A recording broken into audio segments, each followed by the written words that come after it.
Here is my cooling system on this 2006 Mini Cooper S.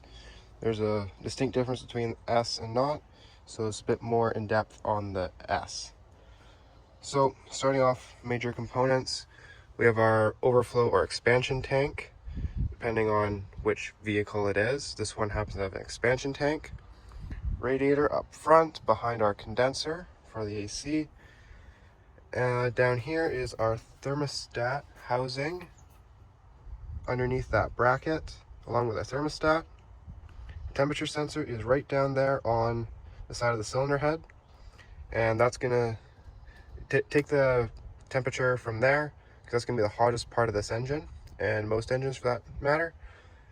Now down here we also have a bypass pipe that goes along, and what that does is it pulls fluid from our expansion tank into our water pump during cold operation to prevent cavitation in the water pump, where cavitation will cause air bubbles and boil the water, which you don't want, and will eat away our water pump. And on water pump, down under there, our water pump is run off the back of our supercharger, runs across, and it'll pull in through the bottom rad hose, which you can see there, and will pull fluid into our engine, up through our cylinders, into our cylinder head, and to our thermostat. Then as our thermostat opens with engine temperature, it'll come out our upper rad hose here, back into our radiator.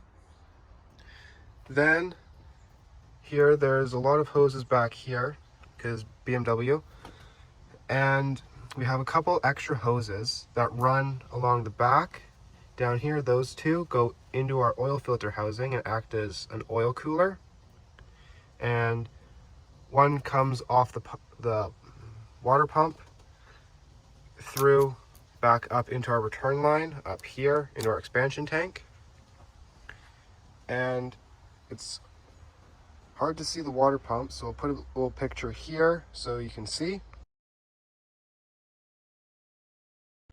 And with the water pump going off these auxiliary hoses, also takes us to our heater core.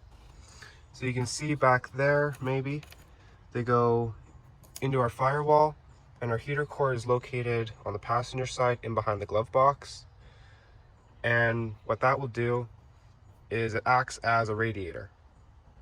So the hot fluid will push through down our tubes and fins, and a blower motor will blow the hot air into the cab, giving you heat, which is essentially the same thing as our radiator. We have our two tanks on either side, our tubes, and our fins. So as the coolant runs through the fins, it'll dissipate the heat through the fins. It'll come up, cold air will be blown through, and help cool our engine down. Now on the back side here we have a single electric fan, but it runs in two stages on this car.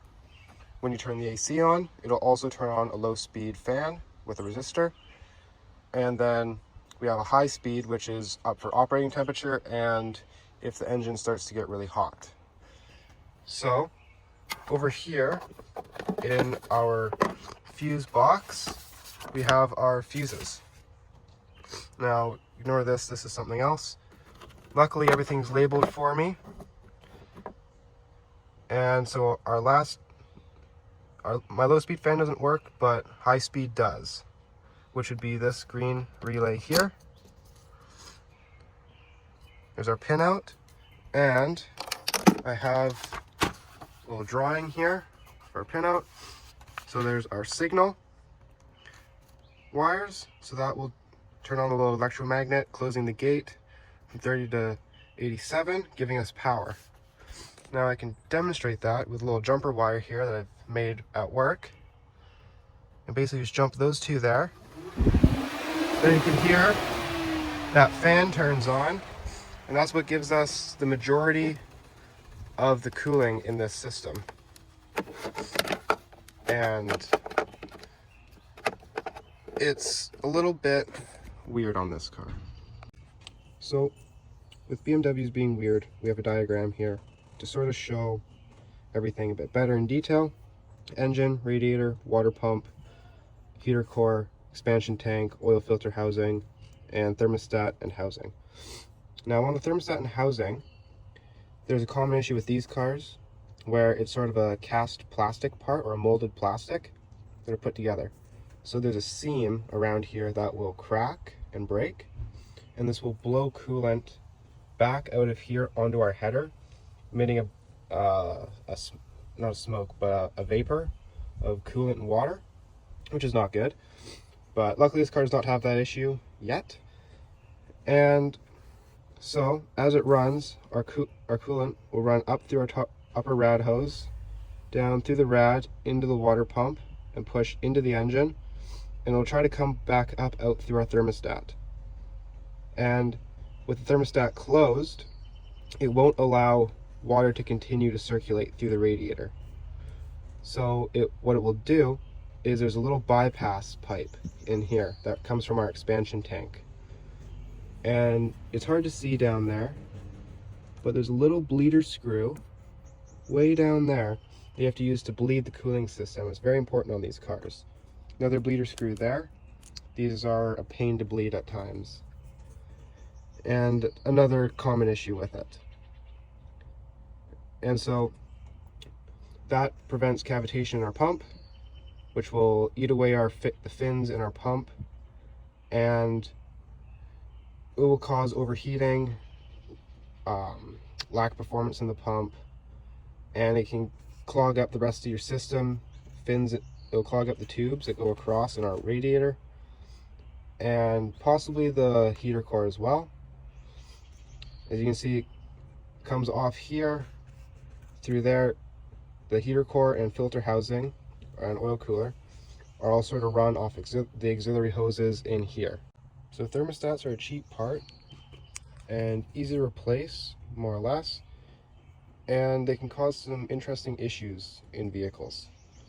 If it's seized all the way shut, you will have no circulation in our system, causing the car to get up to temperature at a normal rate, but as you start driving it more and put more load on it, the temperature gauge will go up very quickly. And that can cause an overheating issue, blow out head gaskets, and cause you to have a really bad day. Now, if it's sort of half open, stuck in that middle zone, what it'll do is at idle, it won't overheat, and some light driving may not affect it. But once you start putting a load on it, your gauge acts as more of a load indicator. You'll get up to operating temperature and be okay. You start going up a hill, putting load on it, the thing will go right up and overheat. It's happened on this car and a couple other vehicles I've owned. So some of the common leak points on this vehicle would be around these hose clamps. There's a lot of hose clamps in this system, and those can always be a common leak point. There's always a leak, could be a possible leak point down at our temperature sensor. And like I said earlier, the common issue of the housing cracking, that's a very common leak point. And on some of these vehicles, they have a weird connector on the bottom of these that will leak. And obviously if your radiator is old, gets corroded, it can start leaking and seeping through where everything's soldered. Or in the case you only had water, it could expand these plastic chambers on either end, causing them to crack and leak. But yeah, those are the common points. And there is the cooling system on 2006 Mini Cooper S.